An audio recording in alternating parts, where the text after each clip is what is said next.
that he has a crowd-pleasing style, and he went ahead and handled his business. Ladies and gentlemen, the interim lightweight champion of the world and still undefeated, Rolando "Rollie" Romero. Rollie, want to come up to the podium and then you can sit down while the media asks you questions? How you guys doing? Good. Good. How you feeling? I feel great. Nobody asked me a question. No, I'm just saying, how you feeling? And then I'll let you sit down. Well, I feel great. You know, I mean, I just beat an Olympian, you know. So a guy was twice as many fights as me, a weight class above me, you know. And, I mean, his loss, you know, is to a former world champion, you know. And, I mean, I destroyed him compared to the former world champion, you know. So, I mean, it was a brutal knockout. It was really nasty. All right, well, Rollie, I'm going to let you take a seat, and then we're going to open it up to the media. Do we have a mic? Jay, do we have a mic? Yes, Crystal Frost from Mayweather Promotion. She has the microphone. If you have a question, raise your hand and then ask Rollie Romero. So we have the champ with us. Keith Ivey. Rollie, congratulations. You've made it perfectly clear that you want Tank next. You spoke about it. I know you said it in the ring. If you can't get that fight next, what do you think is realistic for you besides Tank? I want DEVIN HANEY. I want another world champion, simple as that. Or, I mean, there's only one world champion at 140. You know, at Dark Taylor, I doubt that would be able to be made happen. But like I said, I still want a world champion. That's all I want, a world champion, so I get another belt to match mine. I know Haney was vocal on social media after the fight. What do you think about the realistic possibility of that happening next? Haney's always vocal on social media, but doesn't fight anybody, so who cares? Rollie, first of all, congratulations. Obviously, put on a performance. Just to elaborate on that, before your fight even ended, and I quote, DEVIN HANEY tweeted, "Rollie is a pile of," you know. So just your reaction to that, and I mean, obviously, he has the WBC title at 135. I know you said you wanted Tank at 140, but would you be willing to stay at 35 to fight for that? I fought DEVIN HANEY, shoot. I mean, he's chinny as hell. He got hurt with venom gloves. That's a joke. And he didn't, and not even just get hurt, he didn't recover. It was like 4 rounds that he didn't recover. So, like I said, I mean, Linares is nowhere near a puncher like me. Haney, I mean, I feel bad. He's probably the chinniest fighter at 35, if not, you know, one of the most chinniest in the sport. He's the Amir Khan of 135. Oh. Questions for Rolando "Rollie" Romero?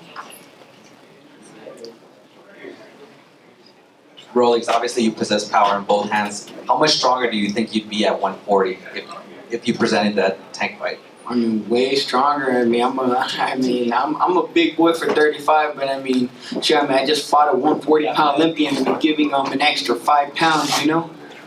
That, I mean, I took on short notice because he was in the rankings for a reason, you know? He was my replacement just in case, you know, my other fight didn't go through, which, I mean, that guy, I mean, he's a coward, but that's something completely different, you know? But still, he was in the rankings for a reason because he was supposed to be my replacement, so he was getting ready for me. I was getting ready for him, so I took that fight on a week notice. Couple more questions, 2 more questions for Stephen Cadena with Carolina Sports. Congrats, Rollie. Thank you. What did it feel like, man, kind of going past the first round with the southpaw? Did you kind of like that you got the experience? Did it look different? Obviously, you wiped them all the other ones out in the first round. I mean, any experience is a good experience, you know, so it doesn't matter, you know. I mean, I wanted to get him out in the first round, but I'm fucking crazy. I want to get everybody on the first round, you know. So, like I said, I'm happy I got the experience, but, I mean, if I would have got him on the first round, I would have been 10 times happier, I'll tell you that. Congrats. One more question. Got one more? Claire Sandoval with the Radio Morning Times. Just talk about dictating really the pace of the entire fight. I mean, you really did out there what you wanted to do. I mean, he's a difficult European style, an Olympian, you know what I mean? It just makes things way complicated for us on the west side of the world, you know? It's a lot more difficult, completely different style, you know? The Europeans are very, very awkward. So, I mean, he just made things very difficult. And like I said, he's a bigger dude, you know, and he can take a shot. He was a strong dude. I mean, we saw what he did with his last fight. or when he fought for the world title. Rollie, Last one. Rollie, congratulations. Thank you. Yeah, you clearly love to play the heel. You seem to love the booze, and I think you're making a name for yourself now. How much do you love it, and how big do you think it is into making you what you know, you're trying to be a star? How big is it?